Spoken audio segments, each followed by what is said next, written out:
இன்னும் வேட்டி எடுத்து பெரிய அளவுக்கு பண்ணி போடணும்னு சொன்னேன். இன்னைக்கு வேட்டி கட்டிட்டு தமிழ்நாட்டுக்குள்ள ஒரு ஹோட்டலுக்கு முன்னால் போக முடியல. திருப்பூர்ல ஒரு 10 நண்பர்கள் எல்லாமே நாங்கள் எல்லாம் ஒன்னா சென்னை வரணும். எல்லாம் ரெடியாகி காலையில் ஒரு 10 மணிக்கு எங்கள் பைசா ஹோட்டலுக்கு போகிறோம். எங்க கூட வந்தவங்க எல்லாம் பேண்ட் ஷர்ட்டோட வரும். நான் இப்போ வேட்டியோட வரணும், வேட்டியோட வந்துருக்கிறேன். அந்த 9 பேர்த்த உள்ள விட்டாப்புல, என்னை உள்ள விடல. கேட்டதுக்கு உங்களுக்கு பேண்ட் ஷர்ட் இல்லை, ட்ரெஸ் கோட் இல்லை, ஷூ இல்லை, அப்படியே என்னை வெளியே நிறுத்திச்சிட்டாப்புல. கூட வந்து 9 பேருமே டென்ஷன் ஆகிட்டாங்க. ஆனால் கூட எல்லாம் வாக்குவாதம் பண்ணுறாங்க.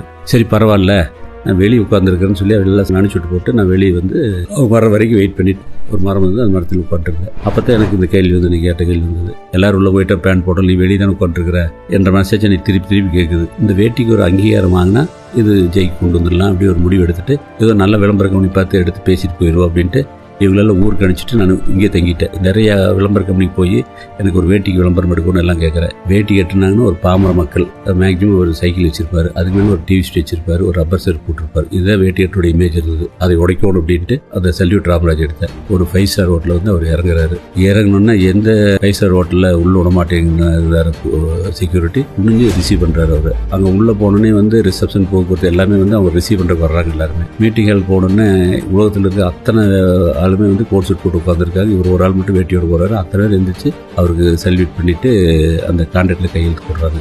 இப்படி லைஃப்ல நடந்த அத்தனை நெகட்டிவுமே அந்த ஒரு கான்செப்ட்ல பாசிட்டிவ் மாற்றி எடுத்து சல்யூட் ராமராஜ் இந்த கதையை திருப்பி சொல்ற போது அந்த நெகட்டிவ்ல உடைஞ்சு பாசிட்டிவா மாறிடுச்சு.